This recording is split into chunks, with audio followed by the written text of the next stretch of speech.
Hello everyone and welcome to Jazz Therapy. I'm Jessie and this is Song Therapy.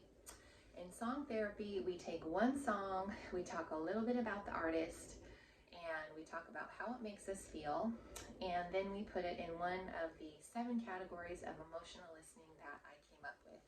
And this is totally subjective. I invite you to do it along with me and just kind of reflect as I'm talking about it, and then you actually listen to the song.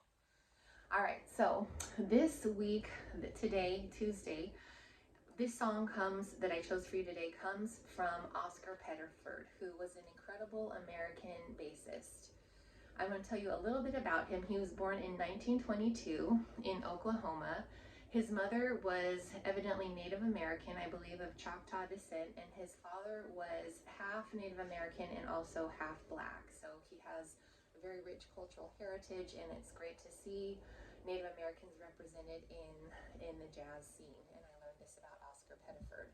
Well, he eventually made his way to New York, and he also was somebody credited with discovering Cannonball Adderley. I learned in my research for today that somehow Cannonball Adderley got up on stage. I think somebody tricked him to let Cannonball Adderley play when Cannonball Adderley was very young, alto sax player, and he played in Oscar Pettiford's band and really blew everybody away, and then the rest is history. His career took off.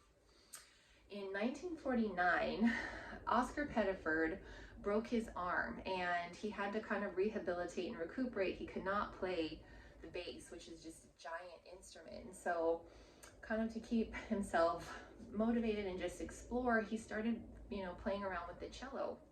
And so this became his second instrument. And this is another little jazz learning that we can all take is, of course, sometimes life gives us lemons or things don't always work out, and perhaps there is a silver lining or something good that can come out of a situation. Like in this case, Oscar Pettiford starts to play around with the cello and then brings the cello into jazz, which is super cool. It also features into the song I chose for you today. It's an Oscar Pettiford song because Oscar Pettiford's birthday is this coming Saturday, September 30th. He died when he was very young, only 37, in 1960 in Copenhagen, Denmark. And the song I chose for you guys and for us, is Blues in the Closet. And Oscar Pettiford is playing the cello on this song, and it is so, so cool. Oscar Pettiford, so he's on the cello. There's a second cello, Henry Babson is playing.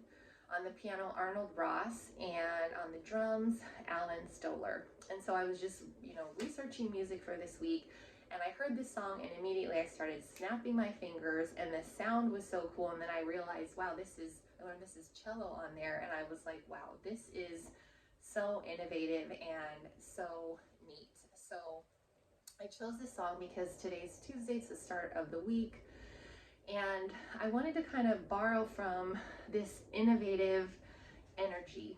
Oscar Pettiford really, started playing the cello because he was injured, and he ends up doing something absolutely fabulous with it in this song. So that's going to be one learning I take away myself. If you're working on a project or just, want to kind of mix things up or take things in a new direction, take some inspiration here from Oscar Pettiford. Now, for this reason, I would put this song into the category of emotional innovation. And this is when we want to listen to music, or we do listen to music that is new, creative, fresh, and that inspires us. So I really hope you enjoy this song, Blues in the Closet by Oscar Pettiford. I hope you feel inspired to be creative or to sort of take that next step that you need to take. And may Jazz Therapy soothe your soul. Please do check back with us later in the week for another segment of